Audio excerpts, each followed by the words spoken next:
Hello friends, পূজা দর্শনা লাইফস্টাইলে তোমাদের সকলকে জানাই ওয়েলকাম এবং অনেক অনেক ভালোবাসা। চলে এলাম নতুন একটি রেসিপি সাথে নিয়ে।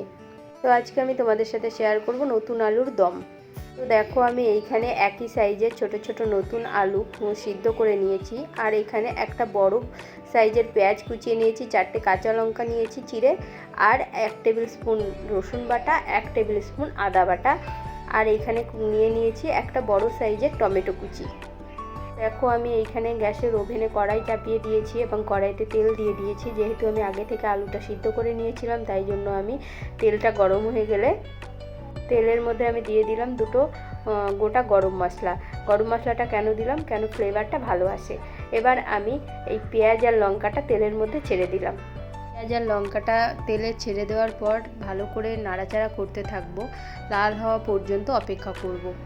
এবার দেখো, পেঁয়াজটা বেশ লাল লাল হয়ে গেছে। এরপর আমি এই তেলের মধ্যে সেই গোটা টমেটোটা ছেড়ে দেব। এবার টমেটোটা যাতে তাড়াতাড়ি সিদ্ধ হয়ে যায়, তার জন্য আমি এর মধ্যে অল্প নুন দিয়ে দেব। নুন দিয়ে দিলে টমেটোটা তাড়াতাড়ি সিদ্ধ হয়ে যায়। এখন যেহেতু তেলের মধ্যে আমি নুনটা দিয়ে দিচ্ছি টমেটোটা সিদ্ধ হওয়ার জন্য, পরে আর আমার আলু দেওয়ার পর নুন দেওয়া লাগবে না। গ্যাসের ফ্লেমটা লোতে দিয়ে টমেটোটা সিদ্ধ হওয়া পর্যন্ত আমি অপেক্ষা করব।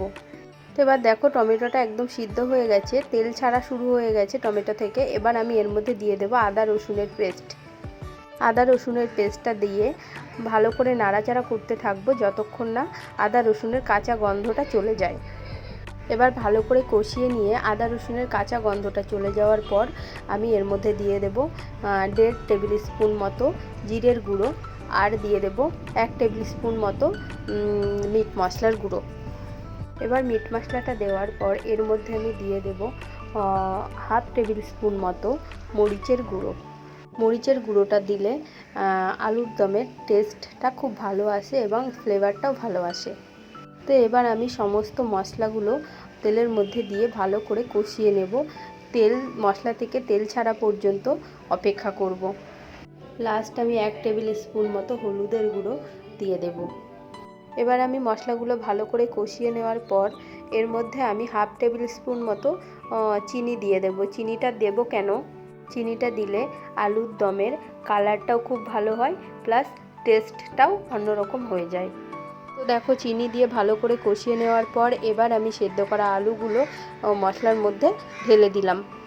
এখন শীতকালে আলুর দম খেতে খুবই ভালো লাগে, বিশেষ করে নতুন আলুর দম। আলুগুলো উপর থেকে গোটা দেখাচ্ছে ঠিকই, কিন্তু ভিতর থেকে আমি আলুগুলো একটু একটু করে চিড়ে দিয়েছি, তাহলে আলুর ভিতরে মশলাগুলো ভালোভাবে ঢুকে যাবে। তো আলুটা ভালো করে নাড়াচাড়া করে নেওয়ার পর আমি এর মধ্যে দিয়ে দিলাম 1 টেবিল স্পুন মতো গরম মশলার গুঁড়ো। এবার আমি ভালো করে নাড়াচাড়া করে কষিয়ে নিয়ে লাস্ট জল ঢেলে দিলাম। যেহেতু আলুটা আগে থেকে সিদ্ধ করা আছে, ওই জন্য বেশি পরিমাণে জল দেব না, পরিমাণ মতো জল দিয়ে এবার আলুর দমটা ফোটার জন্য অপেক্ষা করব। 5 মিনিট গ্যাসের ফ্লেমটা হাইয়ে দিয়ে রেখে দেব, যাতে আলুর দমটা একটু গাঢ় হয়ে যায়। এবার দেখো, 5 মিনিট হাই ফ্লেমে ফোটার পর আলুর দমটা অনেকটা গাঢ় হয়ে গেছে। এবার আমি 1/2 টেবিল স্পুন মতো ঘি দিয়ে লাস্ট আলুর দমটা নামিয়ে দেব। এই শীতের টাইমে নতুন আলুর দম খেতে সবাইয়েরই খুব ভালো লাগে, তো তোমরা পারলে বাড়িতে একবার অবশ্যই ট্রাই করো। এবার আমার আলুর দমটা রেডি হয়ে গেছে, আমি এবার গ্যাসের ফ্লেমটা অফ করে দেব। তো চলো, ভিডিওটি আজকে এই পর্যন্তই শেষ করলাম। ভালো লাগলে প্লিজ একটা লাইক কমেন্ট করে দিও। চলো, দেখা হচ্ছে পরের ব্লগে। আজকের মতো টাটা।